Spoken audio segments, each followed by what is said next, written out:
Ten rozdíl je v úrovni nebo v hloubce preparace. Klasický facelift, Smaz facelift preparuje pod kůží a pod kožím, kde zvedá takovou vrstvu kožní lalok a je nad vrstvou, který říkáme Smaz. Smaz je vrstva vaziva, která přechází do vrstvy svalů. A to je to, co je na obličeji těžké.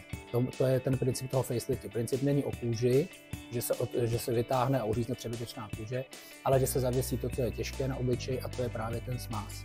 U deep lineu jdeme o vrstvu hlouběji, to znamená pod Smaz. Je to vrstva, která není tak bezpečná, protože jsou tam už větve lícního nervu, ale zkušený operatér se v téhle vrstvě umí pohybovat. Jsou tam takové vazivové přepážky, ty se musí přerušit a vytahuje se ten Smaz, fixuje se tady v této oblasti. Takže ten princip operace je trochu jiný.